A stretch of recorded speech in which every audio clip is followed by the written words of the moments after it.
أعوذ بالله من الشيطان الرجيم.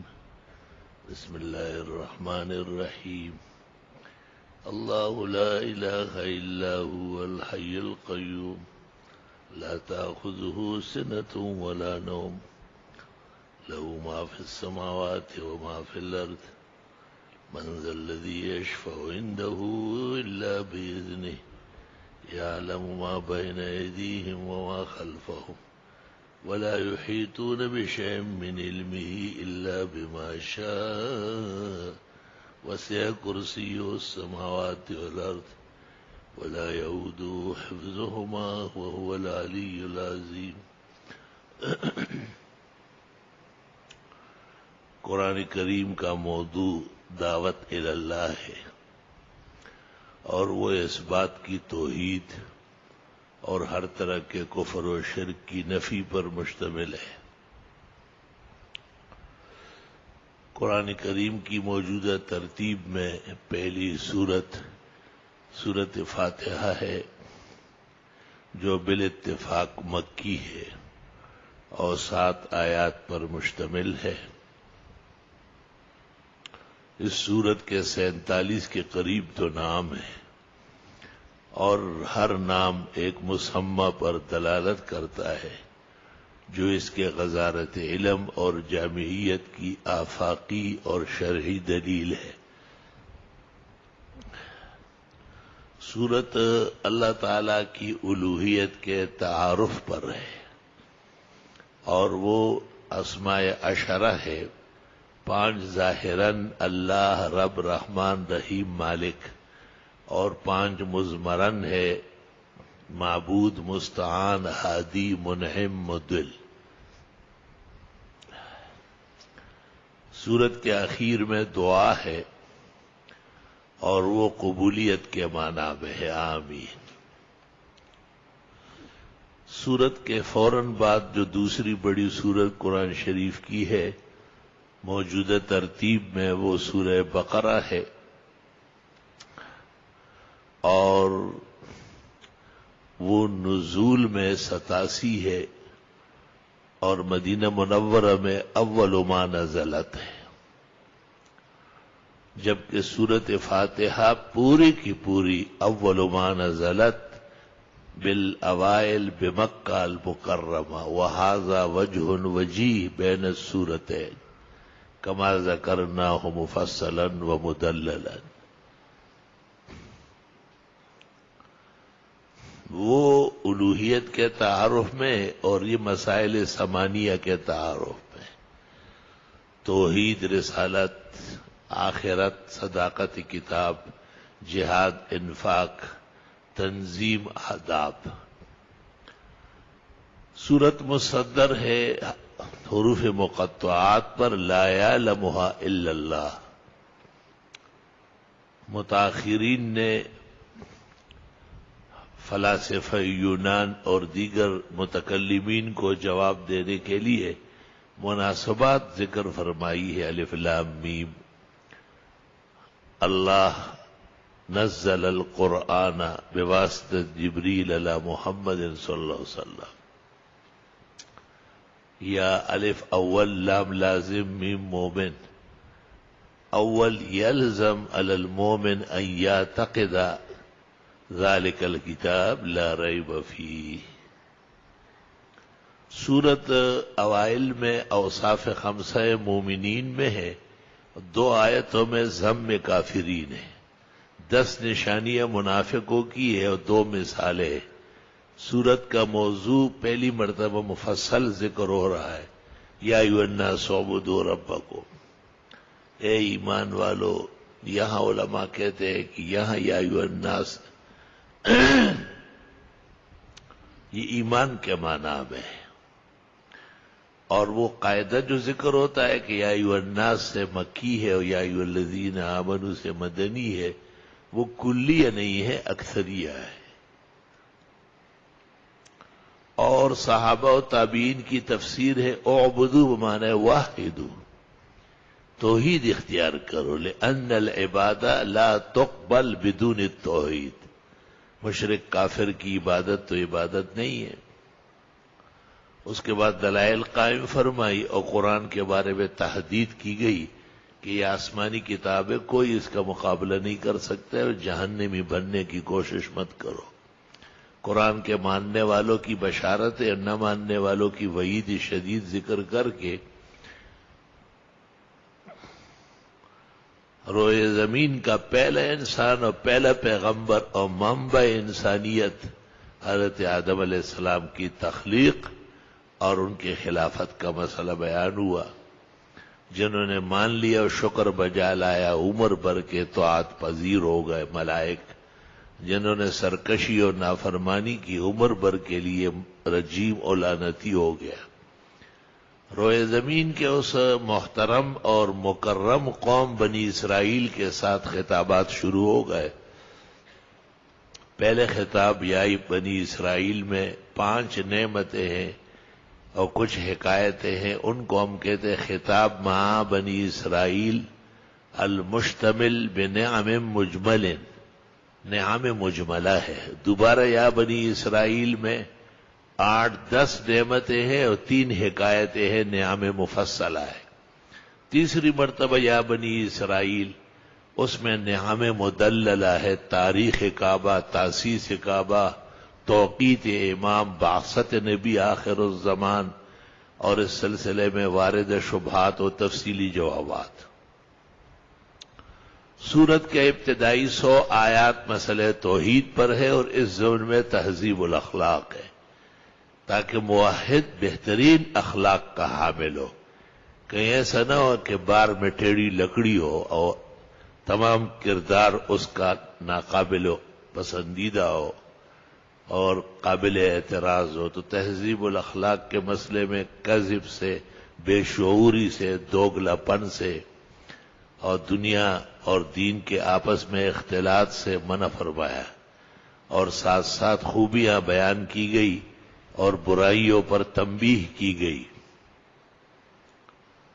سورت کے پہلے پارے کے اخیر میں کچھ اشکالات تھے، ان کے بھی جوابات دے دیے، اور یہ حقیقت میں واردہ شبہات رسالت پر ہے، اور یہ 101 آیت سے شروع ہے۔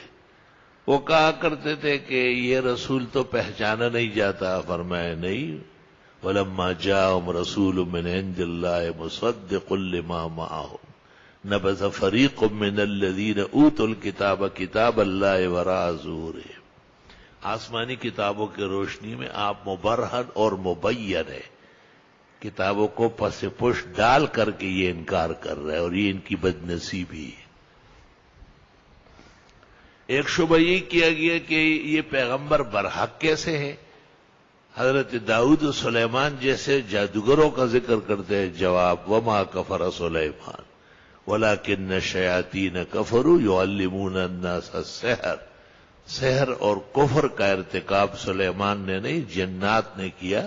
حضرت سلیمان نے تو اس پر قبضہ کر کے ان کو ہمیشہ کے لیے تحت الامر بنا دیا۔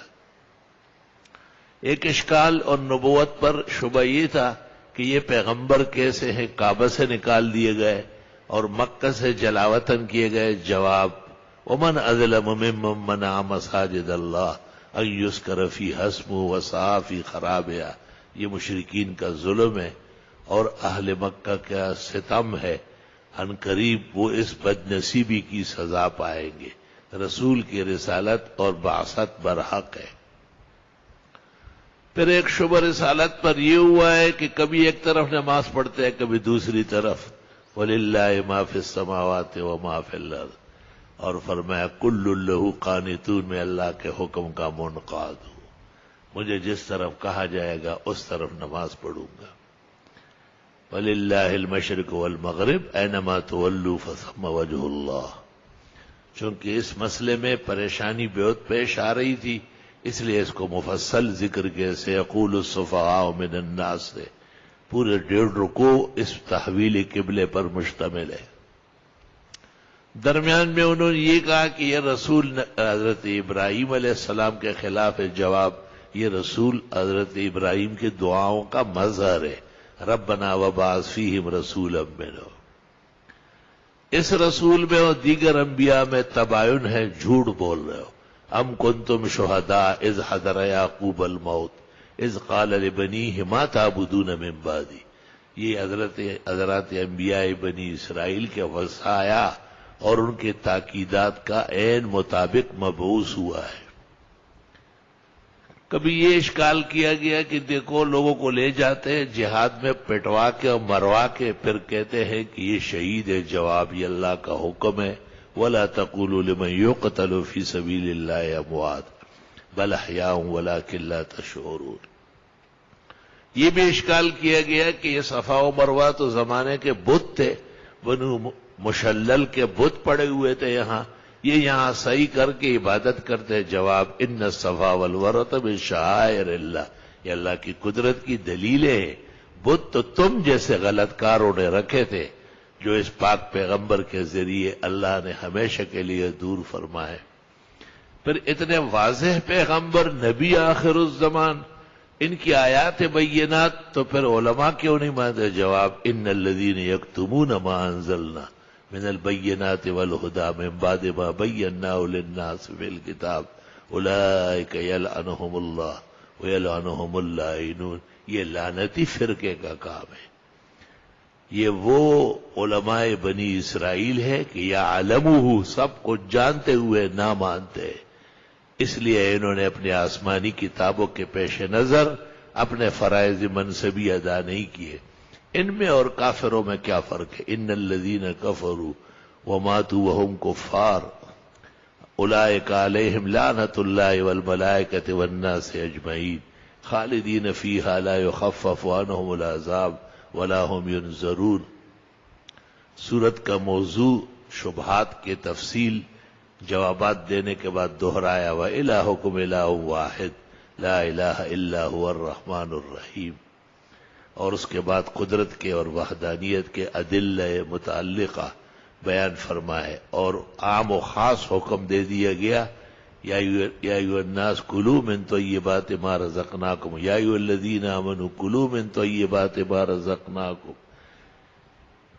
یا ایھا الناس سے عام انسانیت کو حکم دے دیا، یا ایھا الذین آمنوا سے خصوصی منقادین کو حکم دے دیا گیا کہ حلال کھاؤ تو دین سمجھنا آسان ہوگا. حرام کھانے کے بعد عام مسائل بھی مشکل ہو جائیں گے. حرام کے اصول ذکر کیے اربع: انما حرم علیکم المیتہ والدم ولحم الخنزیر وما اہل به لغیر اللہ. حالت اضطرار کے احکام علیحدہ ہے. فمن اضطر غیر باغ ولا عاد فلا اثم علیہ ان اللہ غفور الرحیم. ہم تفصیل سے اس پہ کلام کر چکے ہیں. 100 آیات میں توحید مع تفصیل اور بیان نعم، خطابات ثلاثہ مع بنی اسرائیل. کیونکہ بنی اسرائیل کو 3 کتابیں دی گئی نا، توریت، زبور، انجیل، تو 3 خطابات عین مطابق حال ہے.